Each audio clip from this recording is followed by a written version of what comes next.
because the shape of the objective space will depend on what are the constraints. So there are certain constraints that you have to satisfy. So obviously you can have a solution here, but that may not satisfy all the constraints. So that is not considered in the search space. So you can have an abrupt shape in the objective space. Suppose we have two objective functions f1 and f2, and this is my objective space. Now if I ask that if both these objective functions are of minimization type, f1 and f2, both are of minimization type. So where will be my Pareto optimal front? If both the objective functions are of minimization type, over this objective space, where my Pareto optimal front will lie? So it will be here, right? So if both of them are of minimization type, so my Pareto optimal front will be. Now if I say that, okay, if f1 is minimization, if f1 is minimization and f2 is maximization, where my Pareto optimal front will be? f1 is minimization and f2 is maximization. So f1 we are trying to minimize f1 and we are trying to maximize f2.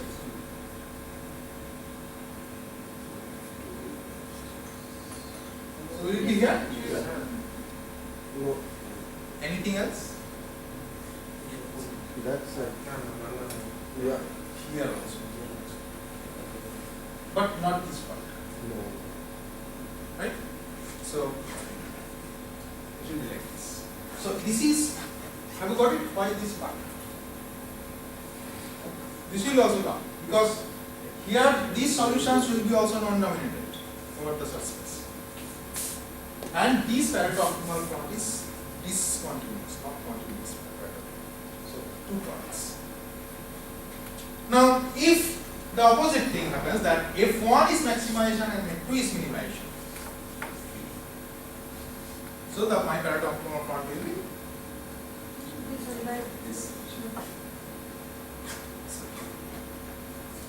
And if both of them are of maximization type, so it will be on the right northeast. Right. So depending on the type of the objective function, my Pareto optimal front will be done. So basic goal of multi-objective optimization problem is that you have to design your algorithm in such a way that you have to find all the Pareto optimal solutions. All the Pareto optimal solutions. Right?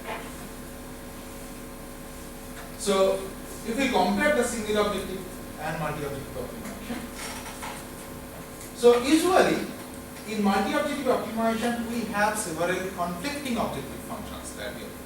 Why conflicting? Because many of these objective functions, like when we are traveling from Kolkata to Delhi, we want to minimize the cost. So if we want to minimize the cost, we will travel by train. If we want to minimize the time, we have to travel by plane. So if we want to minimize both of them simultaneously, that is conflicting. They are conflicting. If we want to minimize the time, the cost will increase. If we want to minimize the time, the cost will increase. And if we want to minimize the cost and the time will increase. So they are conflicting. So usually these objective functions are conflicting each other. So therefore that Pareto optimal set is important. What are the trade-off solutions? Similarly, you can have multiple optima, just like in single objective case. Here also you can have multiple optima, several local optima and global optima. We have two goals here now. This is important.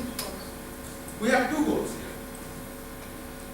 First goal is to progress towards the Pareto front. That your search should converge towards the Pareto front as far as possible. So that means if your Pareto front is here, suppose this is your Pareto front, then your search should be guided towards the Pareto front as close as possible to approximate the Pareto front.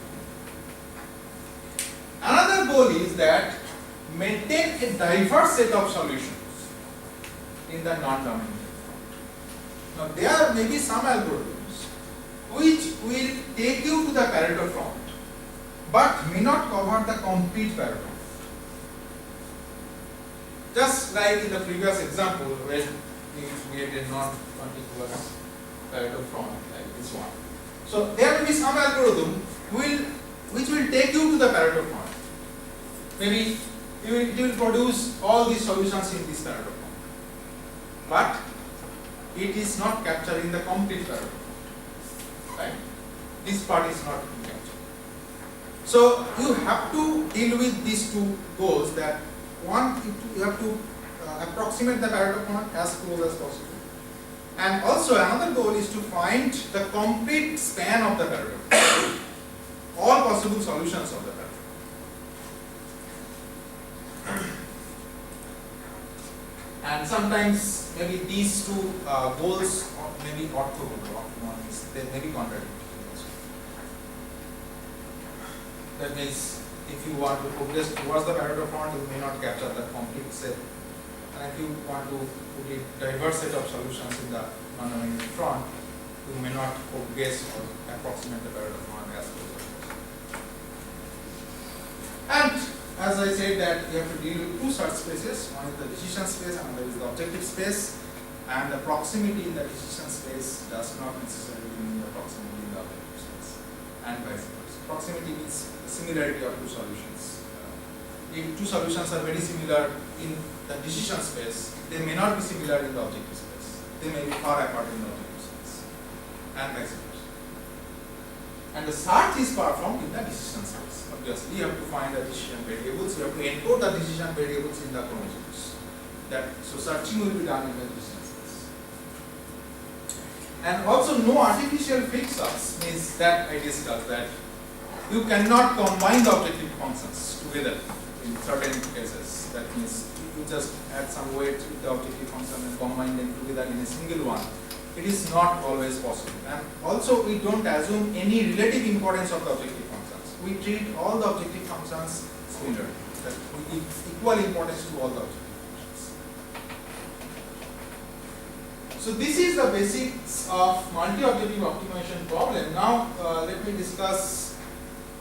You are interested that how we can modify the genetic algorithm to deal with the multi-objective optimization.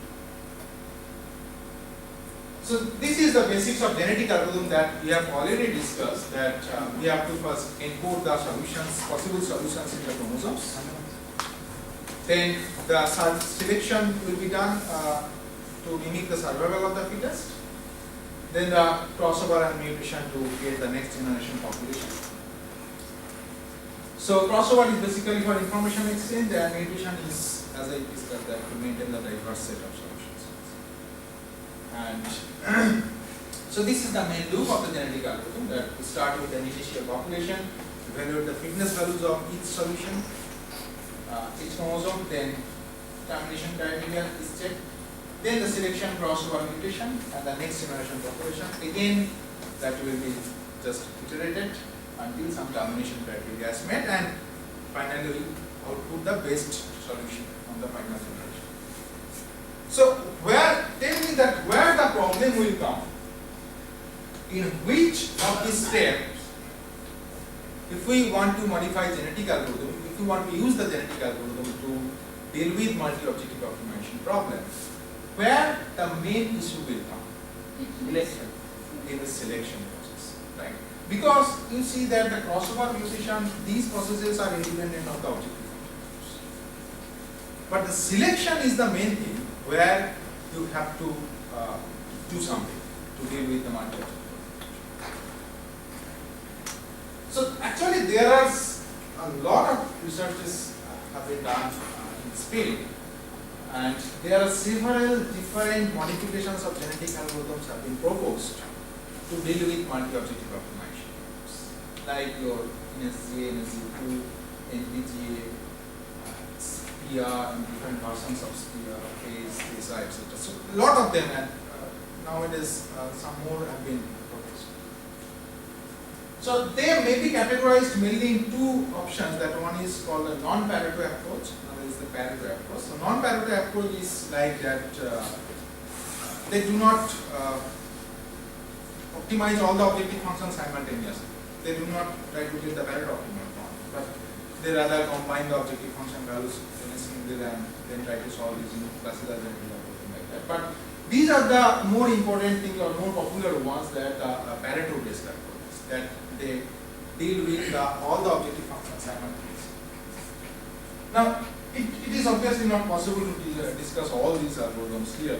So here I have chosen one of these, probably the most popular algorithm, which is called NSGA2 version 2, non-dominated sorting generic algorithm 2. And the reason of choosing this algorithm to discuss here is that first of all, this is a very Indian one, because it was proposed by Dr. Kalyani of IIT Kanpur, and although he has left to Michigan now. And another thing is that this is the highest cited paper in multi-objective literature.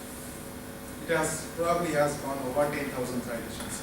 It was a paper of 2001, that's back, but it has got over 10,000 citations already. So let me discuss that how that NSGA2 actually works. Sir, may I interrupt? 50 years now, please give 5-minute time. Okay, if you want.